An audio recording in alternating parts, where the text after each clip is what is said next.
Proficiency Masterclass, Student's Book, by Kathy Gude, Michael Duckworth, and Lewis Rogers. Published and copyright Oxford University Press, 2012. Page 32, Exercise 2. You will hear a group of art history students going round an art gallery with their teacher. For questions 1 to 5, choose the answer A, B, C or D, which best fits according to what you hear. What are we going to see gallery? Now, let's move along to the next gallery. Whose turn is it to tell us about the next painting? Amanda, is it you? Yes, this is the one I've prepared. Good. Now, I've got 1 or 2 questions for Amanda to guide us through this painting. So if you could all pay attention, we can get started. Brian. Thank you.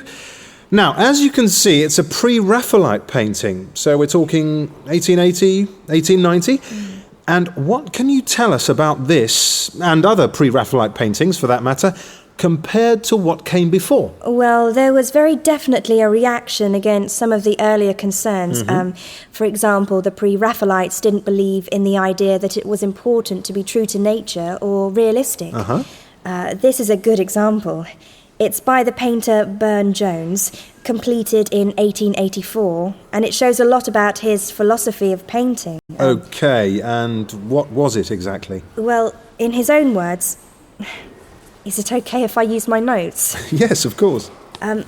He said that a painting should be a beautiful romantic dream of something that never was, never will be, in a land that no one can define or remember, only desire. So, in other words, the very opposite of realism. No practical lessons for modern industrial societies or whatever. Yes, exactly. And this painting is in many ways very typical of Burne-Jones. In fact, his wife later said it was his most distinctive work, the one that really summed up what he thought. OK, tell us about the story it tells. It's called King Cophetua and the Beggar Maid, and it's based on an old legend from early medieval times about a king who falls in love with a beggar girl and finds that his love for her is greater than all his wealth and power. Was it a well-known story? Yes, most people knew it well, but only through reading Tennyson's poetry, in which he wrote about it, rather than from the original story. So it's another example of what we were talking about earlier, the link between the Romantic movement in literature and the movements in art. Do go on.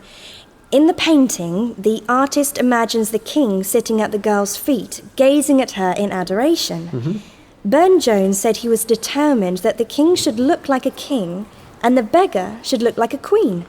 And he had certain details, such as the crown and the maid's dress, specially made for him so that he could capture the detail. The setting has echoes of 15th century Italian art, particularly Mantegna and Crivelli, and it's all elaborately decorated with highly wrought textures and jewel-like colours. If you look at the clothing, you can see what I mean. The 2 characters in the background have got these rich flowing clothes, and there's the same richness in the king's flowing cloak. Was it a well-known story? Yes, most people knew it well, but only through reading Tennyson's poetry, in which he wrote about it, rather than from the original story. So it's another example of what we were talking about earlier, the link between the Romantic movement in literature and the movements in art. Do go on. In the painting, the artist imagines the king sitting at the girl's feet, gazing at her in adoration. Burne-Jones said he was determined that the king should look like a king and the beggar should look like a queen. And he had certain details, such as the crown and the maid's dress, specially made for him so that he could capture the detail. The setting has echoes of 15th century Italian art, particularly Mantegna and Crivelli, and it's all elaborately decorated with highly wrought textures and jewel-like colours. If you look at the clothing, you can see what I mean. The 2 characters in the background have got these rich flowing clothes, and there's the same richness in the king's flowing cloak. So what is he trying to tell us about here? What about these anemones? Do they have any particular significance, do you think? Yes. The maid is holding a bunch of anemones, and if you look closely, you can see that some of them have fallen on the steps by the king. The flowers are a symbol of unrequited love, and there's a lot of personal feeling in this painting, as there is in much of his work. At the time he was doing this, Burne-Jones had met and fallen in love with a girl called Frances Graham, but she then married someone else. So it's likely that the king represents Burne-Jones and the queen represents Frances Graham. And the painting shows his feeling about losing the woman he loved. Are there any other themes that the audience in 1884 would have recognised, apart from on this personal level? Yes. To the general public, it would have had a completely different meaning, which they would have recognised quite easily. They would interpret the painting as being about the rejection of worldly wealth and the elevation of love above everything else. Yes, absolutely. And that was a message that was very close to Burne-Jones's heart and was very relevant for late Victorian Britain. Well, thank you, Amanda. And now we'll move on to the next artist. Such a teacher. Brian, that includes you. Page 34, Exercise 1. Hi, I'm Paola. I am Italian, but I grew up in Southern Africa. I was born in Zimbabwe, and then my parents moved to South Africa, and then subsequently when I was 21 I moved to Italy and have spent most of my adult life living in Italy and now in the UK.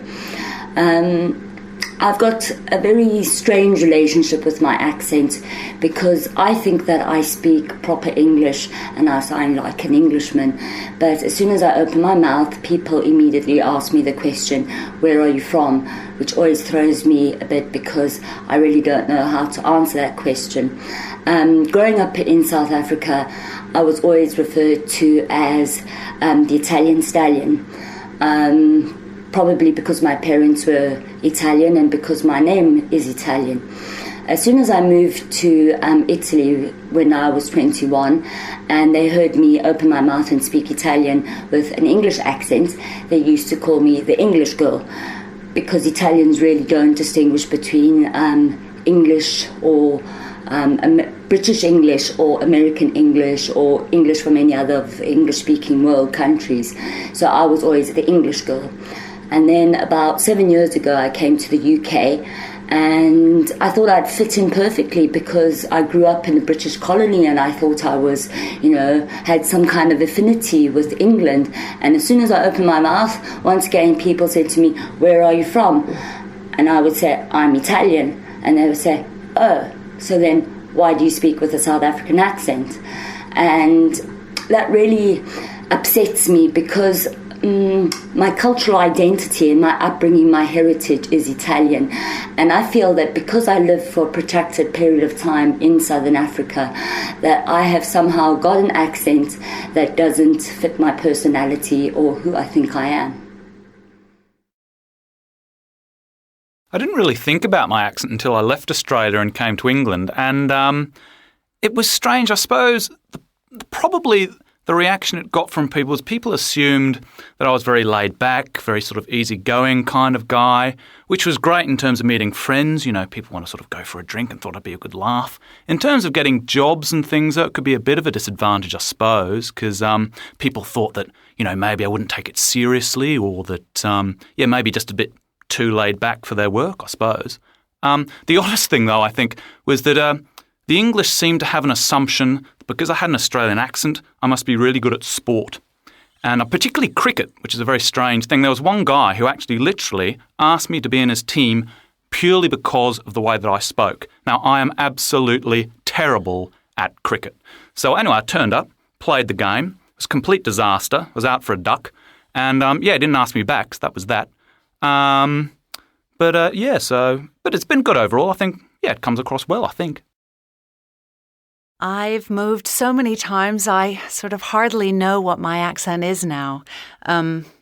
Before I was 18, I'd moved 12 times. I started out in New England and ended up in the Rocky Mountains, and I've spent over half my life here in England. So I never really got a chance to settle into any particular accent. I suppose I'd call my accent now mid-Atlantic.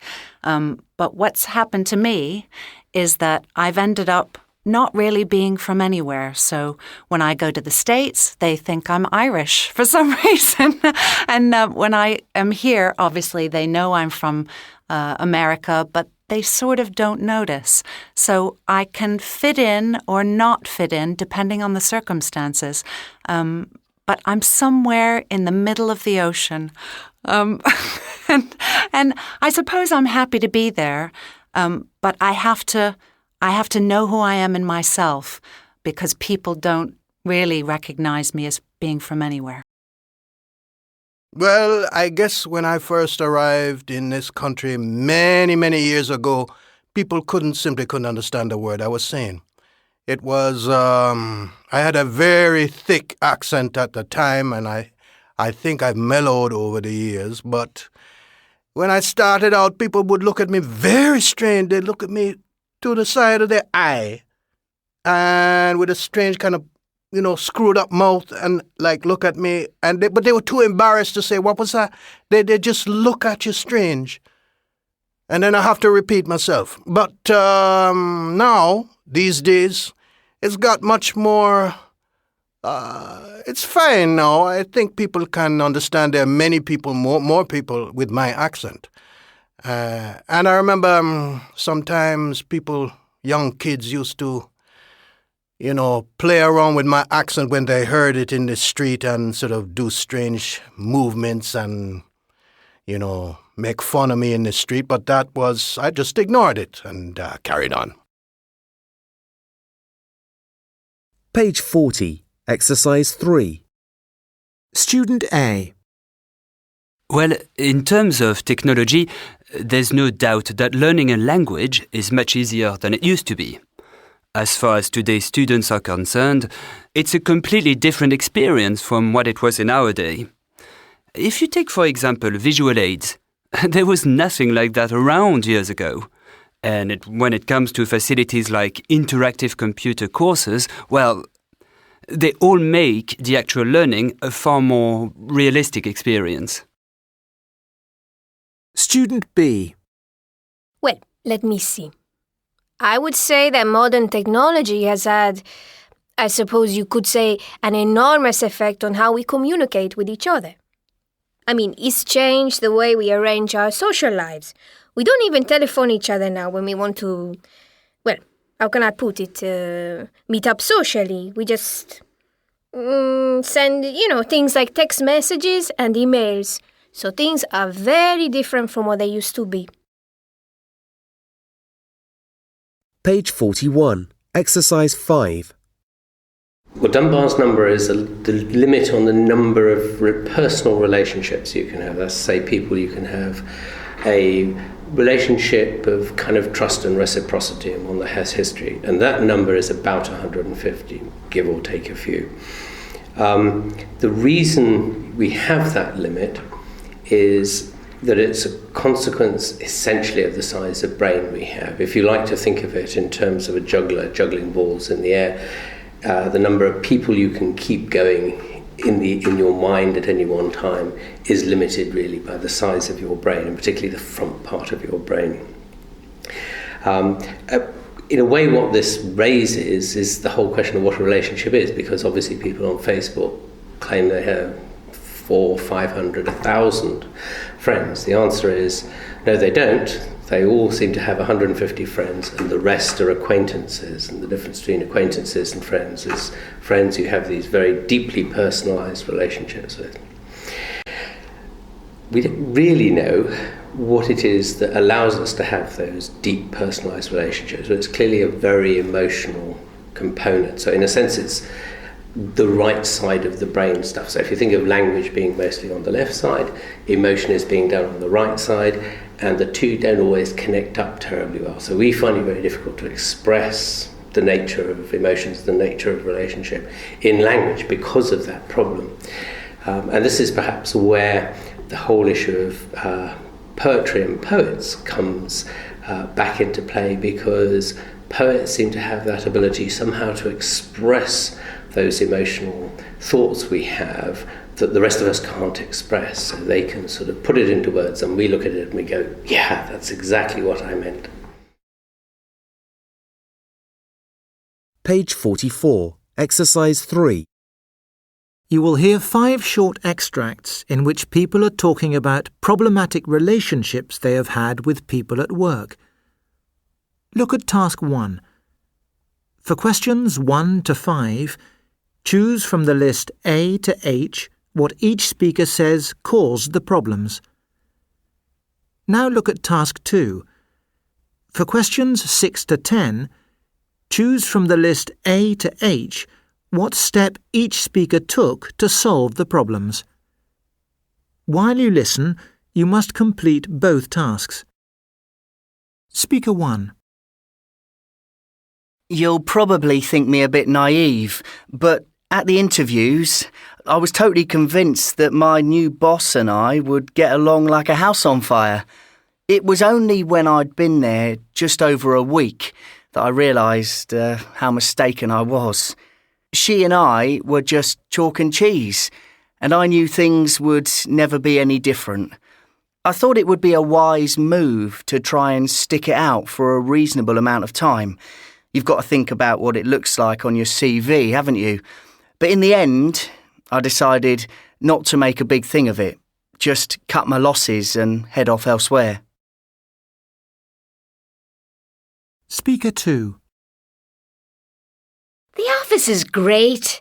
There's a good atmosphere and all the staff make a real effort to work well as a team. Except for this one guy who seems to think he's the greatest thing since sliced bread. To say he's overbearing is putting it mildly. It really got me down after a while, and I got to the stage when I used to dread going into work. But then I thought, why should I let him call the shots? Better to think about something else when he starts giving us the benefit of his opinions and just let him get on with it. And it's work to treat. When he gets no reaction, he just sort of wanders off. Speaker 3. I'd only been in the job a short while.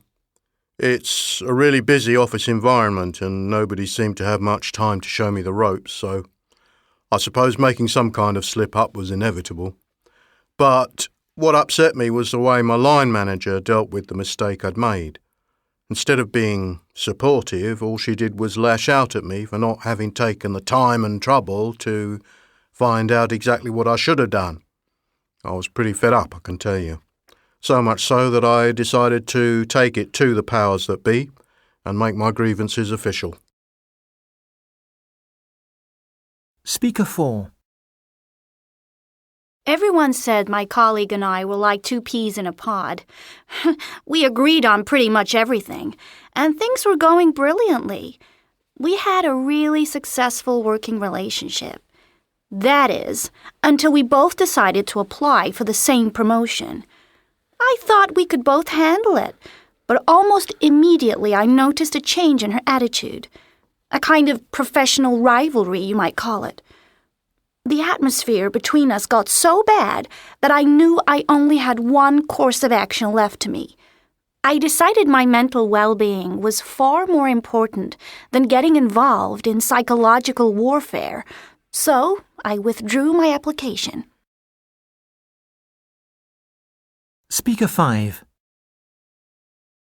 I've always enjoyed my work, and it takes a lot to upset me. But since this new supervisor's been on the scene, I'm just about at the end of my tether. All she does is pile more and more responsibility onto my shoulders. It's not as if we've had any serious fallings out or anything like that. Actually, I quite like her. No, it's almost as if she's floundering a bit herself, and she's desperately trying to find a way to cope. I spent a few sleepless nights wondering what to do about it, and eventually I decided to get it all off my chest and have it out with her.